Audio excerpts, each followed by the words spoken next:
오늘 이 아침에도 하나님의 은혜를 사모하여 기도의 자리에 나아오신 모든 성도님들을 환영하고 축복합니다. 오늘 우리에게 주신 하나님의 말씀은 구약성경 호세아 6장 1절에서 11절까지의 말씀입니다. 오라 우리가 여호와께로 돌아가자. 여호와께서 우리를 찢으셨으나 도로 낫게 하실 것이요 우리를 치셨으나 싸매어 주실 것임이라. 여호와께서 이틀 후에 우리를 살리시며 셋째 날에 우리를 일으키시리니 우리가 그의 앞에서 살리라. 그러므로 우리가 여호와를 알자. 힘써 여호와를 알자. 그의 나타나심은 새벽빛같이 어김없나니 비와 같이 땅을 적시는 늦은 비와 같이 우리에게 임하시리라 하니라. 에브라임아, 내가 내게 어떻게 하랴? 유다야, 내가 내게 어떻게 하랴? 너희의 인애가 아침 구름이나 쉬 없어지는 이슬 같도다. 그러므로 내가 선지자들로 그들을 치고 내 입의 말로 그들을 죽였노니 내 심판은 비처럼 나오느니라. 나는 인애를 원하고 제사를 원하지 아니하며 번제보다 하나님을 아는 것을 원하노라. 그들은 아담처럼 언약을 어기고 거기에서 나를 반역하였느니라. 길르앗은 악을 행하는 자의 고을이라 피 발자국으로 가득 찼도다. 강도 때가 사람을 기다림같이 제사장의 무리가 세겜길에서 살인하니 그들이 사악을 행하였느니라. 내가 이스라엘 집에서 가증한 일을 보았나니 거기서 에브라임은 음행하였고 이스라엘은 더럽혀졌느니라. 또한 유다여, 내가 내 백성의 사로잡힘을 돌이킬 때에 내게도 추수할 일을 정하였느니라. 아멘. 사랑은 노력과 헌신이 없이는 완성되지 않습니다. 인간 관계에서도 누군가를 힘써 사랑해본 사람만이 사랑의 깊은 기쁨과 그 변화를 경험할 수 있습니다. 하물며 하나님과의 사랑은 어떨까요? 하나님을 향한 사랑을 힘써 행할 때 우리의 삶에 놀라운 변화가 일어납니다. 오늘 본문은 그 변화를 구체적으로 보여줍니다. 지금이 바로 하나님을 힘써 사랑할 때입니다. 우리가 하나님을 힘써 사랑할 때 우리가 얻게 되는 놀라운 은혜가 있습니다. 그 첫 번째 은혜는 하나님을 힘써 사랑할 때 하나님 사랑의 깊이를 경험할 수 있다는 것입니다. 본문은 하나님께 돌아가라는 호세아의 외침으로 시작됩니다. 여호와께로 돌아가자. 하나님께 돌아간다는 것은 단순히 회개하는 행위가 아니라 하나님을 다시 사랑하는 삶으로 나아가는 것입니다. 즉, 잘못을 뉘우치고 죄를 고백하는 것으로 끝나는 그런 표면적인 행위가 아니라는 것입니다. 흔히 회개를 죄책감을 느끼고 잘못했다는 말을 하나님께 전하는 것으로 한정 짓기가 쉽습니다. 물론 죄를 인정하고 고백하는 것은 매우 중요한 출발점이지만 그것으로는 충분하지 않습니다. 진정한 회개는 단순한 고백에서 멈추지 않기 때문입니다.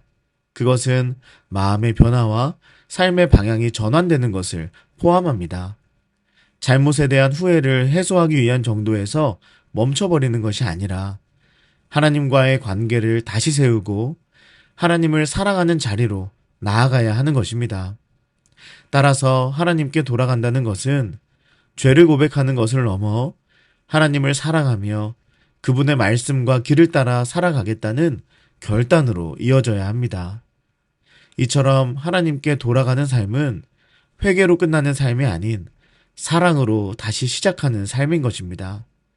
그리고 우리가 그렇게 할 수 있는 이유는 하나님께서 우리를 신실하게 사랑하셨기에 그 사랑에 응답하고자 하는 마음에서 비롯되는 변화이기 때문입니다. 1절과 2절 말씀을 함께 보겠습니다. 오라 우리가 여호와께로 돌아가자. 여호와께서 우리를 찢으셨으나 도로 낫게 하실 것이요 우리를 치셨으나 싸매어 주실 것임이라. 여호와께서 이틀 후에 우리를 살리시며 셋째 날에 우리를 일으키시리니 우리가 그의 앞에서 살리라.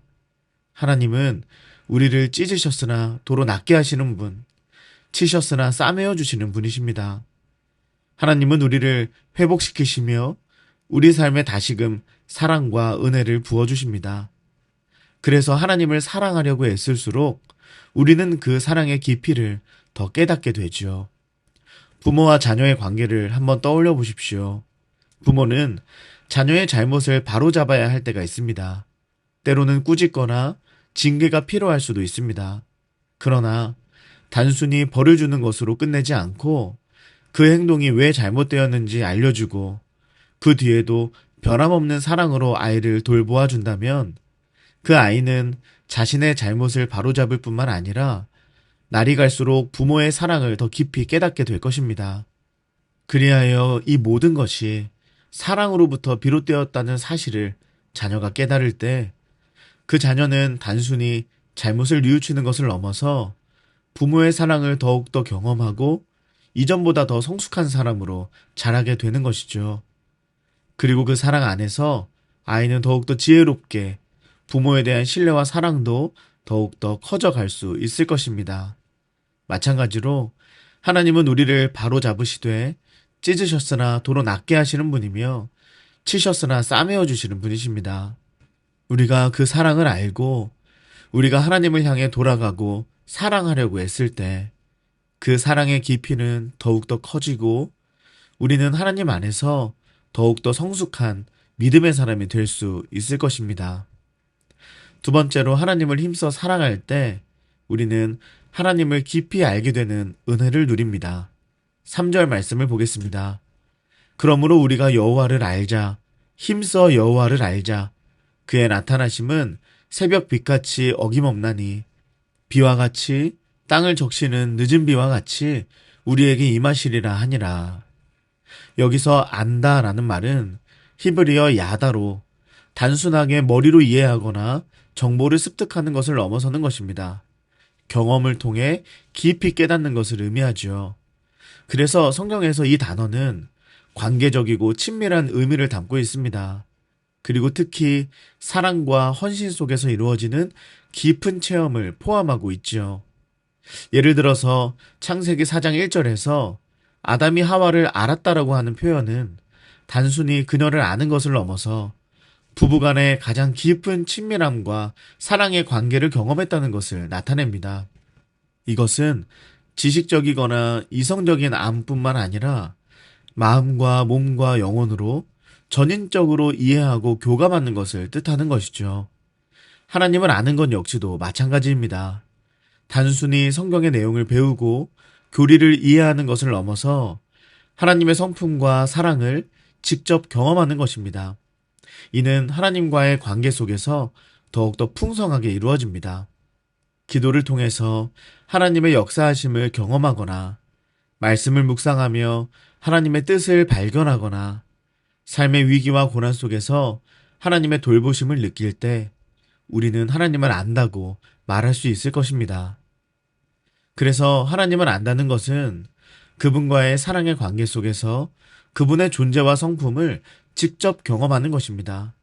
그리고 그 경험은 단순한 지식과는 비교할 수 없는 충만함과 기쁨을 우리에게 가져다 줍니다. 이 때문에 본문은 우리가 하나님을 힘써 알자고 권면하는 것입니다. 하나님을 힘써 사랑하고 가까이 할 때 우리는 단순한 정보로서가 아니라 하나님과의 관계에서만 오는 깊은 깨달음을 얻게 됩니다. 하나님께서는 우리가 언제라도 하나님을 가까이 할 수 있도록 늘 신실하게 자기 자신을 우리에게 드러내고 계십니다. 새벽 비처럼 어김없이 임하시며 땅을 적시는 이른 비와 늦은 비처럼 우리의 삶에 필요한 모든 것을 채워주십니다. 그 신실한 하나님의 사랑 앞에서 우리는 어떻게 살아가면 될까요? 어렵지 않습니다. 우리에게 주신 많은 은혜의 시간들을 통해 하나님께 나아가면 됩니다. 지금 이 시간, 기도의 시간도 마찬가지고 예배와 기도, 말씀 묵상에 더 힘쓰면 됩니다. 신실하게 우리를 사랑하시는 그 하나님 앞에 나아가는 것이죠. 그리고 그 하나님께 사랑의 시간과 마음을 드리며 주님과 함께함을 통해 우리의 신앙은 더욱더 깊어지고 우리는 하나님의 성품을 알아가는 기쁨을 누릴 수 있는 것입니다. 그리고 세 번째 은혜입니다. 하나님을 힘써 사랑할 때 조건적 사랑이 신실한 사랑으로 변화되는 은혜를 누립니다. 4절에서 6절을 보겠습니다. 에브라임아, 내가 내게 어떻게 하랴? 유다야, 내가 내게 어떻게 하랴? 너희의 인애가 아침 구름이나 쉬 없어지는 이슬 같도다. 그러므로 내가 선지자들로 그들을 치고 내 입의 말로 그들을 죽였노니 내 심판은 비처럼 나오느니라. 나는 인애를 원하고 제사를 원하지 아니하며 번제보다 하나님을 아는 것을 원하노라. 하나님은 이스라엘과 유다의 사랑을 책망하십니다. 너희의 인애가 아침 구름 같구나. 쉬 없어지는 이슬 같구나. 이렇게 말씀하시죠. 너무나 변덕스럽고 일시적인 사랑을 책망하고 계시는 겁니다. 그러나 하나님은 6절에서 제사보다 사랑을, 번제보다 하나님을 아는 것을 원하신다고 하십니다. 형식이 아니라 그 안의 중심과 본질에 대한 이야기죠. 하나님께서는 우리의 변질된 사랑을 신실한 사랑으로 변화시키시기를 원하고 계십니다. 우리의 사랑은 감정이나 상황에 따라 흔들릴 때가 너무나 많습니다.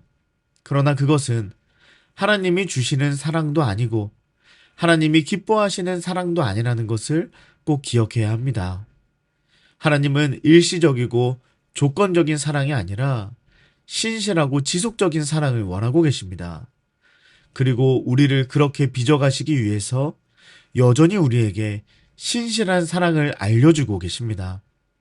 그렇기 때문에 우리가 그 주님의 사랑 안에 거한다면 우리의 사랑은 언젠가 신실하게 변화될 것입니다.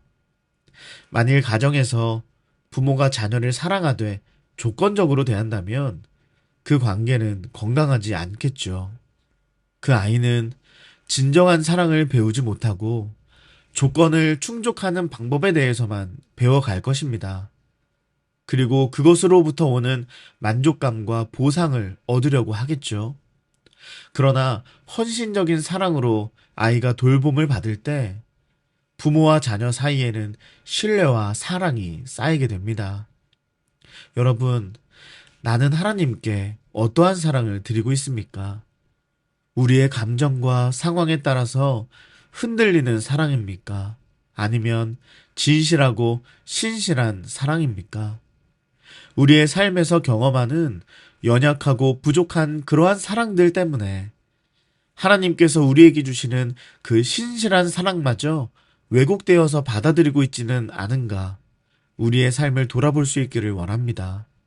그리고 우리에게 주시는 그 신실한 하나님의 사랑을 또다시 깊이 누리고 그 사랑 안에서 우리 또한 조건적이 아니라 신실함으로 하나님 안에 사랑할 수 있기를 간절히 소망합니다. 사랑하는 여러분, 하나님께서는 새벽 비처럼 변함없이 우리에게 사랑을 베풀고 계십니다. 우리에게 이른 비와 늦은 비를 내려주시고 우리가 하나님께 돌아오기만을 기다리고 계십니다. 그러므로 바로 지금, 오늘 이 순간이 하나님을 힘써 사랑할 때입니다. 하나님을 힘써 사랑할 때 우리는 그 사랑의 깊이를 경험하게 될 것입니다. 하나님을 힘써 사랑할 때 우리는 하나님을 더 깊이 알게 될 것입니다. 우리가 힘써 하나님을 사랑할 때 우리의 조건적인 사랑이 신실한 사랑으로 변화될 것입니다.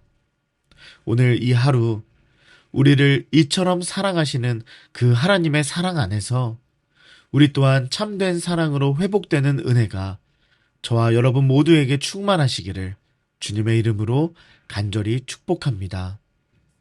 기도하겠습니다. 신실하신 하나님, 우리의 사랑이 아침 구름 같고 사라지는 이슬 같지 않게 하시고 힘써 하나님을 사랑하는 삶을 살게 하소서. 그 사랑이 우리의 삶을 변화시키시고 다른 사람들에게도 흘러가게 하옵소서. 그리고 우리 개인의 기도 제목을 놓고 우리의 가정과 다음 세대 자녀들, 사랑하는 청년들을 위해 기도해 주십시오.